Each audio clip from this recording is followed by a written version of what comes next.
வணக்கம் நண்பர்களை, நீங்கள் பார்த்து கொண்டு இருப்பது உங்கள் கௌசிகா ரிவ்யூ. சரி வாங்க வீடியோக்குள்ள போய் என்ன நடக்க போகுது அப்படின்னு சொல்லிட்டு பார்த்தீங்கன்னா, வித்தியாசமான சண்டைகள், சச்சரவுகள் இந்த மாதிரி நிறைய நடக்க அந்த சூழ்நிலை.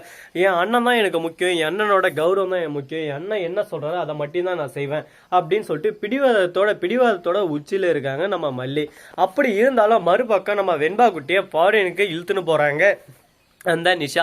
இதை தெரிஞ்சுக்கிட்ட உடனே மனசு உடைஞ்சு போயிட்டு, என்னாலதான் வெண்பா குட்டி தேவையில்லாம அந்த நிஷா கிட்ட மாட்டின்னு போயின்னு இருக்காளே, இந்த விஜய் என்ன பண்றாரு எதுவுமே கேட்காம அப்படின்னு சொல்லிட்டு விஜய்க்கு ஒரு போனை பண்றாரு. விட்டுட்டு போன உனக்கு என்னடி அக்கறை, உன் வேலை என்னவோ அதை மட்டும் பாரு, அடுத்து எப்படி கல்யாணம் பண்ணி குழந்தை குட்டி போய்க்கலாம் அதை மட்டும் பாரு, தேவையில்லாம எங்க குடும்பத்தில் தலையிடாத அப்படின்னு சொல்லிட்டு மூஞ்சு லட்சம் மாதிரி பேசுறாரு. இதனால மனசு உடைஞ்சு போன நம்ம மல்லி என்ன பண்றாங்க அப்படின்னு சொல்லிட்டு பாத்தீங்கன்னா, ஒரு பாய்சன் எங்கடா பாட்டில் கண்ணு கேட்டீங்கன்னா அவங்க கையில் இருக்கு. ஒரு பாய்சன் எடுத்து அவங்க குடிச்சிடுறாங்க.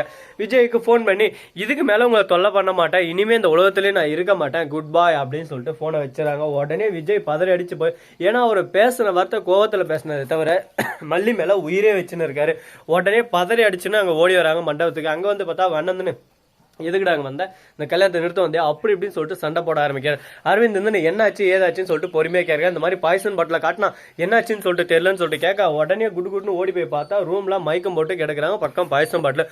ஐயோ மல்லி அவசரப்பட்டே அப்படின்னு சொல்லிட்டு ஒரு பக்கம் விஜய்கால.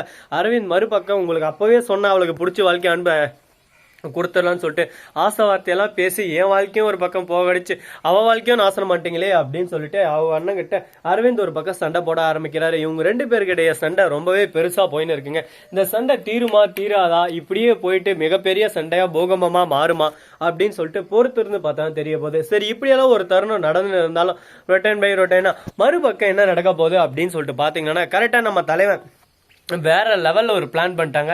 இந்த யாருன்னு சொல்லிட்டு பார்த்தீங்கன்னா, நம்ம மல்லியோட அண்ணா ஒரே வார்த்தை தான் சொல்லிடுறாரு, விஜய் நீயே கூட்டுக்கோப்பா அப்படின்னு சொல்லிட்டு ஹாஸ்பிட்டல் கூட்டு போய் அட்மிட் பண்ணிட்டு, இனிமே மல்லி உனக்கு தான், மல்லி உன்னை தவிர வேற யாருக்கும் இல்லை அப்படின்னு சொல்லிட்டு ஓப்பன் டாக்கா சொல்லிடுறாரு. இதை கேட்டதும் சந்தோஷத்துல ஒரு பக்கம் குதிக்கிறதா இல்ல மறுபக்கம் வேதனையில அல்றதான்னு சொல்லிட்டு புரியாம குழப்பத்துல குழம்பி போயிட்டு இருக்காங்க.